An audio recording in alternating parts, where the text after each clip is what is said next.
Ai, que pena que a gente não pode abraçar. Olha, sintam-se à vontade, viu? Tudo ótimo. Que bom ter vocês aqui no palco. Obrigada. Tô só com o Davi. Tudo bem? Que honra. Bom, pessoal, então, assunto mega importante, né? A gente estava agora num painel falando sobre sustentabilidade, falando sobre a importância socioambiental e como é relevante a gente ter empresas que realmente estão engajadas nisso, né? Que a gente não está só da boca para fora. Eu queria ouvir um pouco de vocês sobre isso. Quer começar? Pode começar. Pode começar. Boa tarde ainda, noite. Olha, eu entrei aqui, era de dia. Não sabemos mais. Não sabemos mais. Então, boa. Boa para vocês. A todas, todes, todos. É um assunto delicado, né, ao meu ver, porque o modus operandi da sustentabilidade ele é milenar, através dos povos indígenas do planeta inteiro, né? É muito importante as empresas estarem à frente dessa discussão, porque a gente vive num planeta capitalista onde o consumo permeia a nossa vida o tempo inteiro, né? Ou muda tudo, ou vai ficar difícil. É bem complicado. Assim, eu queria pontuar isso que você falou. A minha mãe, inclusive um beijo, mamãe, para você que está aí em casa, com certeza, assistindo a gente. A minha mãe, ela é muito consciente assim nessa área, né, de socioeconômico mesmo. Então, assim, da gente ter a reciclagem lá em casa, a gente tem os lixos separados, a gente guarda todos os plásticos e é muito legal porque eu acho que a gente falando de grandes marcas, né, e de corporações que trabalham para milhares de pessoas, lá em casa a gente tem um exemplo muito pequeno, né? É pequeno. Eu moro num prédio que tem poucas pessoas. A gente tem 3 apartamentos por andar, mas a minha mãe implementou a coleta seletiva no nosso prédio. Ah, que lindo. E foi difícil. As pessoas têm uma resistência, né? É difícil. Muito. Então, assim, é complicado a gente falar sobre isso também, né? E eu vejo isso dentro das próprias comunidades indígenas. A minha comunidade não tem uma coleta seletiva de lixo. E muito pelo contrário, assim, é um problema geral que a gente vive, porque, para completar, o lixão fica muito próximo do nosso território. Nossa. Então, todo o lixo dos povoados próximos vem parar numa área que é indígena. Então, assim, a gente não consegue lidar com tudo isso e a gente já não sabe mais o que fazer. E muitas vezes as pessoas acabam acolhendo o queimar o plástico, que não é a coisa mais adequada a se fazer, né? Então, para quem faz isso, a gente tem que mudar esses hábitos. E é justamente com essas provocações, Gadu, de não só quanto pessoas que usufruem daquilo que a gente compra como consumidor, mas também como empresa, né, que promove, que organiza, que facilita tudo isso. Então, a gente realmente tem que mudar essas práticas, né, nesse sentido. E é difícil, né, assim, Alice, como é que a gente pensa, por exemplo, nessa situação? Como grandes empresas poderiam afetar isso, né? É claro que se a gente pensar positivamente, a gente fala, vai lá e bota a mão na massa, bota alguém para recolher. Mas não é tão simples, né? Não é tão simples, né? Tudo tem uma relação com o dinheiro também, né? Eu acredito muito nisso. E, por exemplo, a prefeitura da minha cidade alega que não tem verba para conseguir uma coleta seletiva, que nem o próprio município tem um método que seja o mais ecológico possível, né? Que seja o mais correto. E começa errado por aí, né? A gente tem que implementar projetos que façam com que isso aconteça para todos, não só para cidades, para pequenos bairros, mas para as comunidades indígenas e as pessoas também que estão à margem daquele espaço. Então, assim, são coisas que a gente vem buscando e a gente espera muito conquistar, né? Porque realmente é muito necessário não só para as nossas comunidades, pessoas que estão ali vivendo e, lógico, consumindo. E, por incrível que pareça, assim, a gente gera muito plástico também. E, então, assim, a gente tem que dar um fim nisso, né? Não só acabar com o uso do plástico, mas dar um fim definitivo e de uma maneira correta, ambientalmente falando. Porque acaba sendo resíduos jogados de qualquer jeito, né? E isso também é muito sério. Isso que você falou, às vezes as pessoas escolhem queimar. E não é péssimo, né? É mais poluente ainda, até para a camada de ozônio, porque tem os gases, né? Então, assim, é muito difícil. Mas você acha que isso é uma conversa que as pessoas estão mais atentas? Ah, com certeza. Porque a emergência está mais... A gente está chegando perto de coisas que a gente está tendo que lidar, né? A mudança do clima ela é perceptível, né? Não tem como a pessoa fingir que não está vendo. É Quando bem se complicado. falava em El Ninho antes. Olha agora, a gente Exato. tá de novo chovendo muito forte aqui. E um calor lá fora e muito Exato. louco. Muito quente, muito quente. Mas eu acho que as pessoas estão percebendo porque está perceptível, infelizmente, porque ainda não, a gente não conseguiu implementar, de fato, uma grande educação ambiental dentro das casas, dentro das escolas, dentro das empresas, né? Então, eu vejo as pessoas, meio desesperadas. Tá, mas eu peguei essa, o que eu vou fazer com isso? Porque eu já peguei, eu queria beber água e era só o que tinha, né? Você acaba descartando onde dá. É uma coisa que é um ciclo que não dá para culpar uma população também, porque não existe meios de descarte, né? E às vezes a única opção é essa mesmo, né? Jogar no lixo, né? E consumir dessa forma, né? Não tem. Você vai beber água da onde, né? Em qualquer mercado que você chega, você não tem outra opção, né? A não ser a garrafa plástica. As de vidro são caríssimas, né? Não é nem acessível. Você vai ver uma água de vidro, normalmente ela é importada, cara, com salinizada, não sei das quantas, uma pedra lá no meio do raio de uma montanha. Com tanta água boa que a gente tem no Brasil, né? Tanta água doce. Exato. E uma água que está sendo prejudicada num volume absurdo, né? De dejetos de empresa, minério, enfim. A gente tem um volume de água doce no Brasil considerável e boa parte dele está contaminada. Isso é muito louco.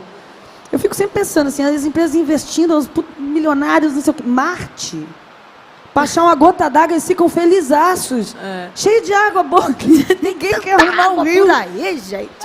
Enquanto a gente passa pelas ruas de São Paulo, a gente vê essa cena triste, né? Porque realmente vindo para cá, assim, é muito desolador a gente entender que são rios que provavelmente civilizações viveram ali, Sim. as margens, e está completamente destruído, você não aproveita nada, né? Muito lixo, você vê que estão trabalhando nele e tal, eu sei que é para limpar, mas ainda assim era um processo que será realmente que era necessário se a gente tivesse cuidado antes. Então que a gente comece a cuidar dos rios que a gente ainda tem, né, para consumo, para que a gente não chegue a esse ponto também. Ou a gente não vai ter água nem para beber daqui a pouco. Exatamente. Não, e você falou sobre isso, de que às vezes a gente não tem, né, onde descartar, realmente. Às vezes você não tem de onde consumir, a garrafa é caríssima, e você não tem de onde descartar. Isso é muito sério, né? Essa coisa da logística reversa, que você usa o material da marca, né? Às vezes, por exemplo, a gente vê marcas de maquiagem, qualquer tipo de produto, e aí você fica com aquilo e você fala, tá bom, eu vou dar um lugar útil, né? Vou devolver isso de alguma maneira, mas a marca fala, Não tem. Ainda não trabalhamos com isso. Não, eu não quero. Eu acho que as pessoas não entenderam que a gente sempre fala que vai... Bom, bebi essa água até o fim, o que eu vou fazer com essa garrafa? Jogar fora. Onde é fora? Que eu não sei. Não existe o fora. O fora ou é na terra, tá tudo aqui. Não tem fora, né? Eu acho que... E outra, você vê pelo menos nos aeroportos, eu vi que tem já aquelas cestinhas com as cores da coleta. Né? Mas não há educação para fazer o descarte. Não adianta, você olha dentro do amarelinho, tá cheio de vidro, o que era de plástico tá cheio de papel, o resto de comida. A gente não sabe. Enquanto a gente não investir forte nessa educação, eu acho que tudo fica muito paliativo. E é difícil mesmo, assim. Eu lá no meu trabalho, e como você falou, por exemplo, no aeroporto, a gente vai em muitos lugares que já tem realmente as lixeiras, mas eu sou bem sincera, às vezes eu vou jogar alguma coisa e eu falo, estou um pouco perdida sobre o que você é. Não dá para saber. Agora eu fiquei um pouco confusa. Eu vou te jogar onde? Às vezes a gente realmente se perde um pouco no que jogar, como jogar. É difícil, realmente é complicado. E ser ativista nesse tipo de assunto parece mais difícil do que dos outros, do que tudo. E deveria ser tão mais fácil, né? Porque isso é uma coisa que atinge todo mundo. É uma coisa que todo mundo deveria aprender no processo de crescer, né? De se tornar adulto. E, evidentemente, foi uma coisa que eu aprendi dentro de casa, mas, infelizmente, nem todo mundo tem esse acesso, até porque poucas pessoas levam isso, né, para o dia a dia, de descartar corretamente, de se organizar. Mas, assim, hoje eu vejo que é muito difícil falar sobre o meio ambiente, porque as pessoas não aceitam, às vezes, o que a gente está dizendo. No sentido de, não, eu não tenho que fazer a minha parte. E a gente tem que fazer, assim, a nossa parte, né? É muito importante, independente de ser 1 ou 2 em um prédio, já é um grande avanço. Né? Assim que começam as mobilizações e as grandes mudanças. Então, assim, acho que o grande problema da questão ultimamente tem sido mobilizar essas pessoas, fazer notar que chover areia em São Paulo não é certo, não é a coisa mais normal que já pode ter acontecido Não é nesse normal. lugar. E diversas outras coisas, assim. Então, o derramamento de óleo na minha região, não era para ter acontecido aquilo. Aconteceu, mas e agora? Como é que a gente reage? A gente tem um plano para seguir, para defender o que é nosso? O que é meio ambiente? Não, e por quê? Por que a gente não está fazendo o que é correto? Né? Porque isso tem grandes consequências para a gente, não é para qualquer outra pessoa. Hoje, assim, diretamente para os animais. Mas daqui a pouco chega na gente também, a gente está no meio da cadeia, então vamos lá, né? Vamos pensar assim também. Se não pelos outros, por nós, né? Pelo futuro. Então, eu acho que é muito o que a gente tem dito hoje em dia, assim, para começar. É muito difícil, né? Eu acho que eu te fiz essa pergunta e eu fiquei refletindo até e sobre a sua resposta também. É pra gente, né? Deveria ser uma coisa mais fácil de convencer. Meio óbvia, né? Né? É tipo você Porque, assim, usar desculpa, a cozinha da sua casa, sujar a louça e não lavar. Porque, desculpa até te interromper, quando a gente, hoje, graças a Deus e graças à consciência humana, ao senso, né, a gente tem muitas pautas sendo levantadas e que de muitas pessoas essas pautas requerem empatia. Por exemplo, quando eu vou me posicionar a favor, por exemplo, dos Spartacus, hoje mais cedo a gente conversou sobre uma pauta racial, eu só posso ter empatia, o mínimo. Né? E quando a gente vai falar sobre uma pauta LGBT, só posso ter, que ia mais, né? Eu só posso ter empatia, eu não sou desse nicho de pessoas, né? Então, assim, só que o meio ambiente está todo mundo morando no planeta, né? A frase da Sônia Guajajara, que eu acho brilhante, que a luta pela Mãe Terra é a mãe de todas as lutas. É a casa de todas nós, né? Não tem... todas essas lutas da gente, que são, infelizmente, todo mundo que é minorizado de alguma forma socialmente, isso é horroroso, ainda assim mora nessa mesma grande casa, né? Então, quando a gente não olha para o meio ambiente como uma luta emergencial para todos, a gente acaba se afogando também dentro das nossas próprias pautas, às vezes até pessoais, sociais, né? Porque a gente está falando de subsídios que são necessários para a gente viver. Ar, né? Tem que dar uma respirada, tem que dar uma alimentada, tem que beber água. Né? É um tripé de existência para todos os pertencentes aqui do planeta. Se alguém tiver descoberto alguma coisa, galera, compartilha com a gente para a gente saber se tiver um jeito de sobreviver diferente. Tem que perguntar para essa galera que saiu para Marte, Não, né? Não sei, talvez. Para ontem, né? Porque, pelo visto, a gente vai ficar sem recurso daqui a pouco. Então, quanto falta antes pouco. a resposta chegar, seria positivo. O cronômetro grave. está acelerado. Né? É grave. É grave. Gente, temos uma plateia física e temos a Mariana para fazer uma pergunta para as nossas convidadas de hoje. Oi. Seja bem-vinda, tudo bem? Boa tarde a todos. Boa tarde. A Alice falou um pouquinho sobre fazer a sua parte, né? Acho que a gente vive um pequeno despertar, mas acho que muitas pessoas ficam imaginando o que eu posso fazer, como eu posso começar. E aí, como ser um agente dessa transformação, seja na sua comunidade, seja na sua casa ou até mesmo na sua empresa? Como é que dá esse primeiro passo? Você quer responder primeiro? Olha, eu acho que é muito de fazer isso que a Gadu fez aqui, por exemplo. É uma coisa que ninguém ia ter notado se ela não tivesse trago, sabe? Se ela tivesse colocado essa questão na mesa. E é muitas vezes sobre isso, né? Sobre a gente questionar as pessoas que estão ali, que fazem parte disso, porque a empresa também tem que se responsabilizar pelo lixo que ela produz, né? E nós, como parte disso, porque nós somos a empresa, nós somos as pessoas que consomem, nós temos que fazer a nossa cobrança. Não adianta esperar que os ativistas em um outro espaço venham fazer isso dentro do seu local de trabalho ou dentro da sua casa, né? Isso é uma iniciativa que precisa começar com a gente. Então, que a gente converse mais, que a gente procure alternativas, e isso é muito bom, porque a gente acaba descobrindo muitas possibilidades, né? São coisas que existem algumas possibilidades, inclusive, que meu povo não usava e que começou a usar a partir disso, né? Hoje a gente tem a internet como um viés aí para a gente conseguir alcançar esses outros lugares, essas outras alternativas. Então, assim, que a gente use isso com sabedoria, né? Que a gente consiga colocar isso em prática, realmente. Concordo, concordo. A prática diária, ela cabe em todos os cotidianos, né? Eu fiquei sabendo há poucos dias de um projeto, inclusive no Jardim Ângela, infelizmente eu esqueci o nome, infelizmente mesmo, que é um projeto de sustentabilidade dentro da comunidade, usando, enfim, transformando pilhas e tudo em energia verde, em energia limpa. Então, o projeto pega essas pilhas, essas baterias de emergência que queimam, as pessoas descartam e é plástico, eles conseguem reverter e iluminar lugares que não são tão bem iluminados, enfim. Existem várias práticas, inclusive, de reuso. Se a gente lembrar, não muito tempo atrás, você comprava um litro de leite e aí você só se abastecia Devolvia, do né? conteúdo, né?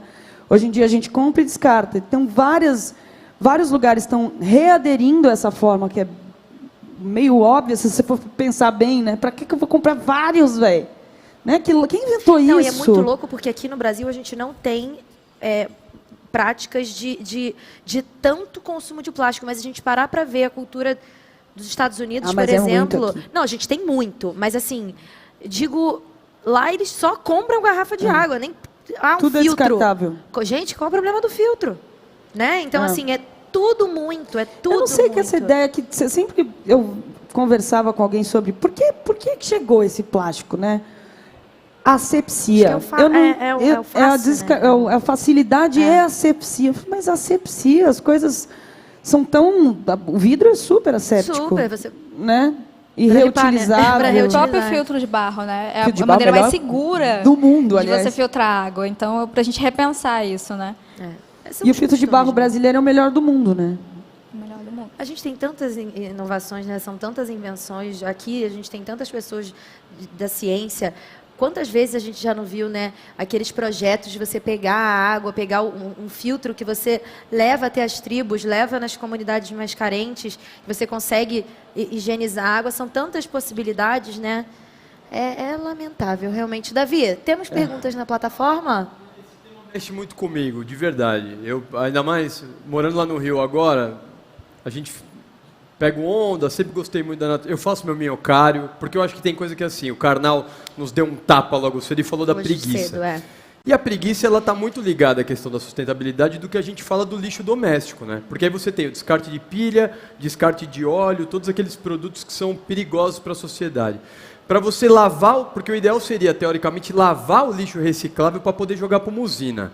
Pegar todo o lixo orgânico e cair para um ponto de minhocário ou de uma compostagem natural que você faz.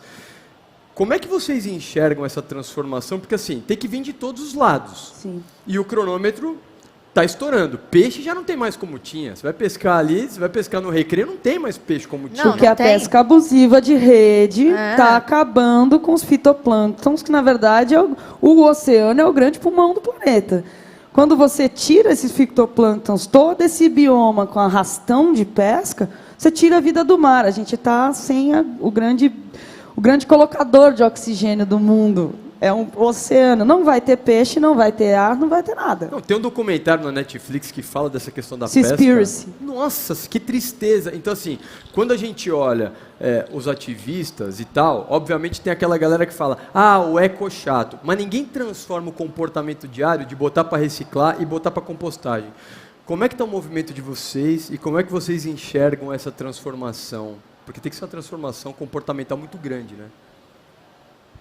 É uma frase do Beto Guedes, vamos precisar de todo mundo, né? Exatamente assim. E dizer que isso não é um problema só de vocês, não, tá? Porque eu posso usar aí o exemplo da minha comunidade, que hoje já não vive mais da pesca como antes. Exato. Né? Porque a gente tem um rio que passa dentro da nossa aldeia, mas esse rio secou muito e perdeu as espécies nativas por conta da invasão de uma outra espécie trazida por fazendeiros e por conta do plantio de eucalipto às margens da nascente. Então, assim, está sendo reduzido ao máximo. Você vê que a água já não é a mesma cor, que o nível do rio, assim, o período de chuva não enche mais como antes. Então, existem muitas coisas que contribuíram para que isso mudasse completamente, assim, e principalmente a nossa rotina também, né? Isso afetou diretamente os nossos costumes. Mas não só no rio, quanto no mar, com toda essa relação, Como é que a gente pode resolver isso? É justamente isso, né? Não é só ficar na cobrança e ser o eco-chato, né? A gente é muito... A gente escuta muito isso, né? Mas realmente você pensar em como é que eu posso melhorar isso. As pequenas práticas na comunidade já ajudam bastante. E é através disso que surgem outras pessoas para ajudar e a mobilizar e conduzir projetos, né, dentro das aldeias, dentro dos bairros, assim, inclusive lá a gente tem muita vila de pescadores. Então a gente trabalha em conjunto com eles para que a gente consiga realmente ter alimentação, que é o peixe do mar, mas também conseguir que esses peixes tenham uma época de reprodução respeitada, né, que é um período de defesa, o que a gente chama. E, então, assim, que isso realmente seja positivo. Se vai fazer pesca com rede, como é que vai ser isso? É na praia ou você vai para os corais? Não é permitido. Então, assim, nós mesmos somos a fiscalização do espaço, né? Nós somos moradores dali. Então, é o nosso dever também cuidar daquele espaço. Perfeito. São muitas frentes, né, para a gente pensar, para a gente analisar. Meninas, muito obrigada por vocês terem vindo aqui. Esse painel foi muito legal e super importante, seguido do que a gente acabou de ter também, falando sobre sustentabilidade corporativa, sobre, enfim... Esse assunto é muito, muito amplo, né? E é muito importante, é isso que a gente falou agora, sobre ser para todo mundo. Muito obrigada. E é muito importante também a indústria entender que a sustentabilidade econômica, ela é lucrável, né? Não é? Existe esse tabu de que vamos perder dinheiro. A gente sabe que o manejo, que o extrativismo de forma sustentável, enfim, ele gera lucro sem ferir a natureza, sem ferir o meio ambiente da forma que a gente está fazendo. Então, há positividade também para quem quer esse tipo de positividade. É um movimento crescente, né, entre os consumidores. Depois de um certo tempo mesmo, eu comecei a me atentar mais a isso. Então, assim, eu só consumo de marcas, por exemplo, de maquiagem, quando a gente fala de maquiagem, que seja produtos veganos, que não sejam testados em animais e que eu consiga descartar a embalagem de uma maneira mais fácil, né? Que tenha uma coleta, enfim.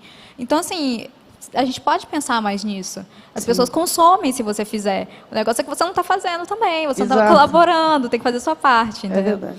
Fica a dica. E agora vamos seguir. Meninas, muito obrigada. Uma pena que a gente não Obrigada. pode se abraçar. Obrigada. Uma pena, mas em breve estaremos todos muito vacinados. Isso Prazer vai em passar. conhecer. Prazer em conhecer Prazer, vocês. Prazer foi